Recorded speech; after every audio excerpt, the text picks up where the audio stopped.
We're just about in fall, and we've got all these pears because we're lucky. We don't want to do the same thing everybody else does. We want to do something a little different because remember, we're working on making an artisan collection of food that we can feed our families, we can give as gifts, we can just enjoy for ourselves and just sit there and eat it with a spoon with the lights off. This is one of those recipes. We're going to make a spicy pear preserve, but then I'm going to show you this isn't for your toast. This is special. Let's do it. Okay, so the ingredients we need are 8 pears. They got to be a good size. We want them ripe, but not overripe because these are going to be preserved. So they're going to be a lot of sugar. So having a little bit of bite left is a good thing. It gives balance. If you've got overripe pears, that's perfect for the vinegar. 2 cups of sugar, 2 tablespoons of lemon juice. Now with the lemon juice, I know I always want to use everything fresh. The rules say that we can't do that when it comes to preserves and lemon juice. We have to use bottled lemon juice because the acid level is exact for what is required to be safe for preserving. It makes me sad, but it's true, so here we are. Now, you don't have to preserve this by canning. If you're going to use this up in a month, over the course of a month, it's December and you're going to have entertaining, you're doing all the things, you can just keep it in your fridge. But if you want to keep it on your shelf, because one of the other things that's fabulous is to serve this stuff with roasted pork. Holy crap, it's good.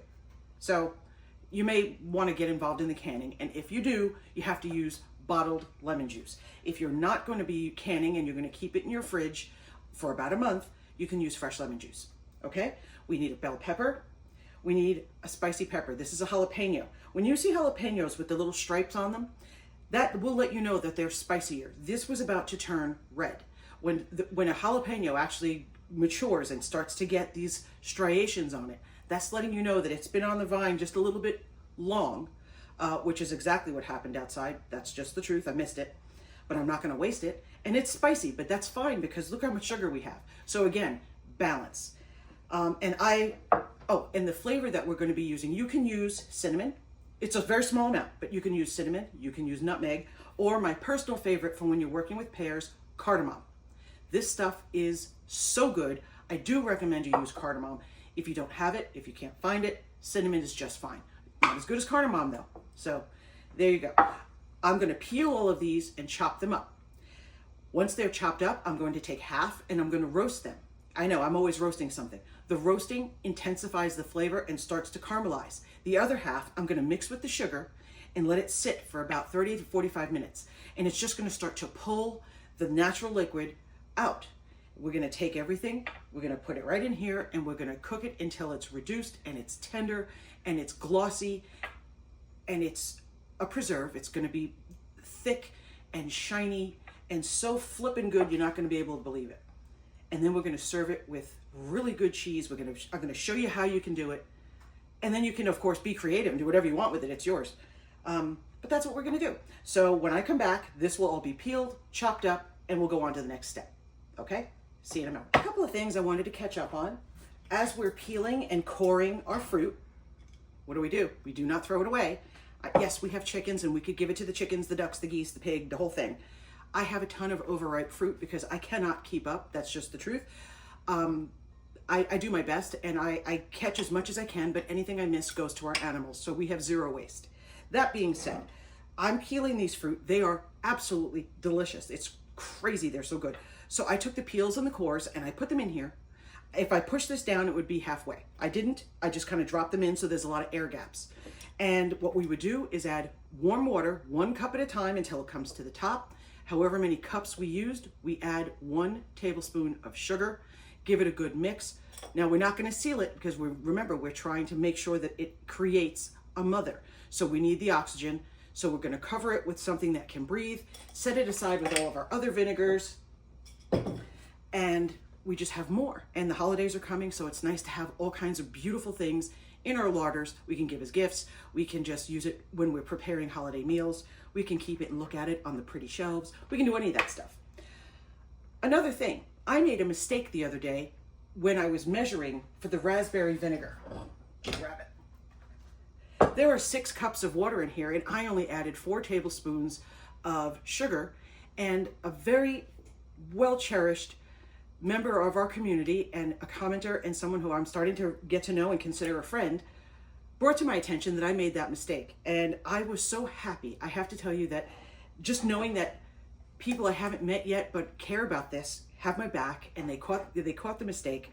I wanted to be on the air and say thank you so much. This has been fixed. I've added the extra 2 tablespoons of sugar. I would have been baffled by why this didn't work, and it was because I made a mistake. I was busy talking, and I made a mistake. I went back and looked. I most certainly did. And number 1, I always admit my mistakes. Number 2, I am so thankful that someone here in our community was paying attention and caught it and let me know. So if you ever see me do something absurd, please tell me. I need supervision. Thank you. Back to it. This is going to be chopped up. We're going to add our sugar, cover it up so that the attack fly doesn't get it. And then we're going to we're going to chop up our peppers, and we're going to have everything ready. The other pears, the other 4, it takes 8 total, are roasting. This will be macerating, and then we'll be back and we'll move into the pan and we'll be almost there. Okay?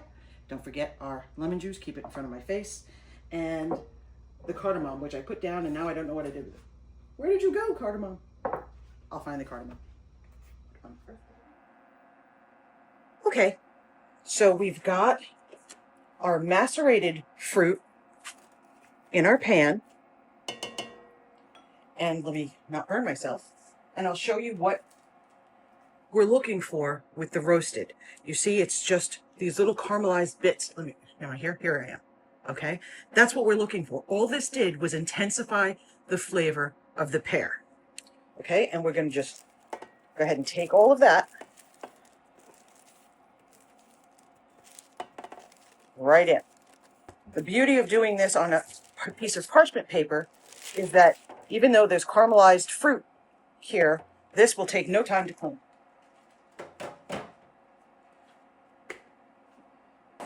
We're going to bring this up to a boil, and then we're going to turn it down.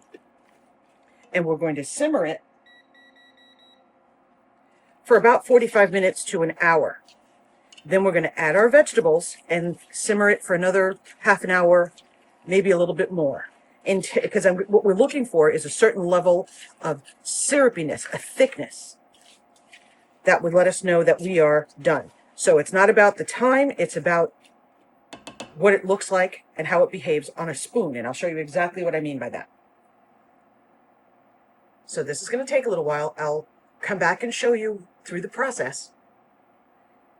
But this is going to be delicious. And it's so easy. Just wanted to show you where we are. Look how much liquid has been released. That's why we're leaving the lid off. Okay? We need that to evaporate, reduce, and become thick and wonderful. See how big the bubbles have gotten? When you see the bubbles getting that big, that means most of the water has been driven off. So what's going to start to happen now is the last bits of the remaining water will evaporate, and the sugars will naturally begin to caramelize. So you can't wander off too far because we don't want to burn our sugar. And every once in a while, you want to come through and just give it a stir. You can already see that we started out very, very light. And you can see we're starting to have the very littlest tiny bit of a golden color. That's because the fruit and the sugar are starting to caramelize. I can feel, and you'll be able to feel with your rubber spatula. Oh, by the way, this is a heat-resistant rubber spatula.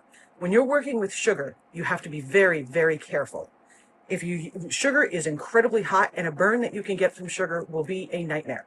So you want to be extra careful and use very, very heat-resistant tools. Okay? So you'll be able to feel, as I drag through, I can feel that this is thickening. You can even hear it, I think, I hope. I hope the mic is able to pick it up. So we just give it a stir so that we're browning, we're caramelizing evenly. Nothing sticking to the bottom to scorch. Let's check the timer. I have 11 minutes and 49 seconds left. And then we're going to add the vegetables and our cardamom. An extra little note, anybody who is going to be water bath canning, this is the time to start to get your canner ready and get that water to come up to the boil. Oops, I don't know what that was. It takes a bit for that water to come up, and we want to be able to go from hot jars to hot water. That way we can avoid having jars crack. If you're going to just store this in the fridge, no need, just keep on stirring occasionally and we'll see you at the next step. So now I've got my half teaspoon of cardamom. Okay. And our peppers that have been chopped, no seeds, no membrane. If you want extra spicy, leave the seeds of the hot pepper in. Either way, the seeds from the red pepper have to be removed. Give this a good stir.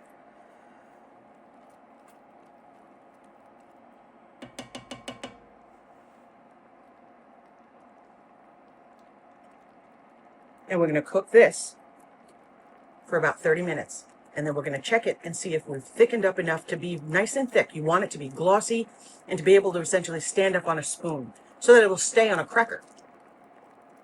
One of the things I don't want to catch you by surprise, when you add the peppers, the natural liquid that's in the peppers will be released and your mixture will seem to get a little liquidy again.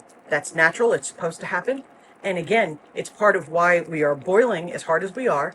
We're going to turn it down in just a moment, but we want to drive off that liquid so we can get back to the process of thickening and turning into that lovely syrup, essentially, that we're trying to create, even thicker than a syrup. But the natural liquids are going to come out and make it seem like it got watery again. Here, I'll show you. You see? That'll be driven off in just a few minutes, and it'll be like it never happened, except what you're going to notice is the smell. The aroma is very strong, of a combination of sweet and savory, because that hot pepper got heated up and it let all those oils out, and it smells absolutely incredible. Okay, we are done. It's thick, it's glossy. Here, look. Wait, let's see if we can. Look at that. That's what we want. It'll just stay there. That's what we want. If it stays on here, it'll stay on your cracker. Okay.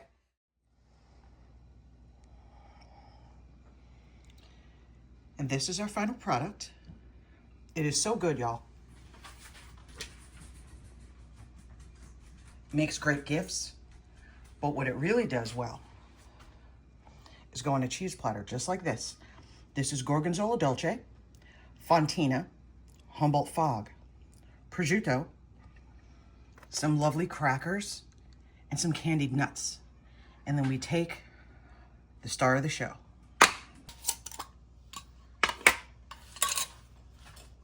So good.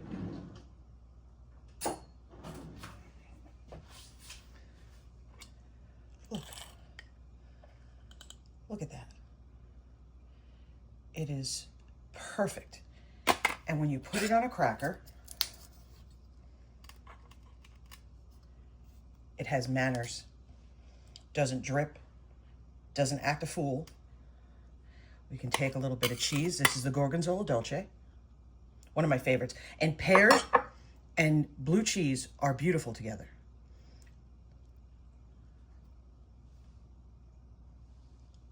See? It even has manners. It's delicious. It won't drip on your guests. They will ask you where you got it, and you will be able to say you got it in your own larder. Oh my gosh, this is good. Video's over. I gotta eat.